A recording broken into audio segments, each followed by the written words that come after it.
ఓం నమ శివాయ ఛానల్కి స్వాగతం అండి. అందరికీ నమస్కారం అండి. ఈరోజు ఈ వీడియోలో మనం కుంభరాశి వారి యొక్క జీవితం గురించి తెలుసుకుందాం. వీరి జీవితానికి సంబంధించినటువంటి ప్రధానమైన అంశాలు ఏంటి, అలాగే 2025వ సంవత్సరం సెప్టెంబర్ 13వ తేదీ శనివారం యొక్క దినఫలాలు కుంభరాశి వ్యక్తులకు ఏ విధంగా ఉంటాయి, ఈరోజు రాత్రి మీకు కాలరాత్రి కాబోతుంది.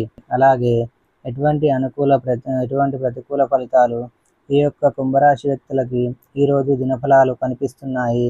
ప్రతికూలతను అనుకూలంగా మార్చుకోవడానికి ఈ యొక్క కుంభరాశి వ్యక్తులు ఏం చేయాలి, ఎటువంటి దేవతారాధన వీరికి మేలు చేస్తుంది, మీరు సమస్యలు తీరక బాధపడుతున్నారా అయితే తెలుసుకోండి. శ్రీ మైసమ్మ తల్లి ఆశీస్సులతో జ్యోతిష్యం చెబుతున్నారు గురువుగారు. దూరంలో ఉన్నవారికి ఫోన్ ద్వారానే జ్యోతిష్యం చెబుతున్నారు. భార్యాభర్తల సమస్యలు, ప్రేమ సమస్యలు, కుటుంబ సమస్యలు, డబ్బు సమస్యలు, వ్యాపార సమస్యలు, నమ్మిన అబ్బాయి లేదా అమ్మాయి రావడానికి పూజలు చేయబడును. ఇంకా ఎటువంటి సమస్యలు ఉన్నా గురువు గారిని సంప్రదించండి. గురువు గారి మొబైల్ నెంబర్ 9515466718. ఈ పూర్తి అంశాలన్నింటి గురించి కూడా ఈ వీడియోలో క్లుప్తంగా తెలుసుకుందాం.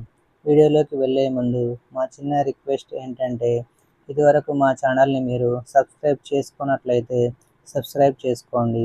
అలాగే పక్కనే ఉన్న గంట సింబల్ మీద ఆల్ అప్డేట్స్ని క్లిక్ చేయండి. అప్పుడే మేము అప్లోడ్ చేసే ప్రతి వీడియోకి మీకు నోటిఫికేషన్ అనేది వస్తుంది. ఇక వివరాల్లోకి వెళ్తే కనుక, కుంభరాశి అనేది రాశి చక్రంలో 11వ రాశి. ధనిష్ట 3-4 పాదాలు, శతభిషం 1-2-3-4 పాదాలు, పూర్వాషాఢ 1-2-3-4 పాదాల్లో జన్మించిన వ్యక్తులు కుంభరాశిగా పరిగణించబడతారు. ఈ రాశికి అధిపతి శని.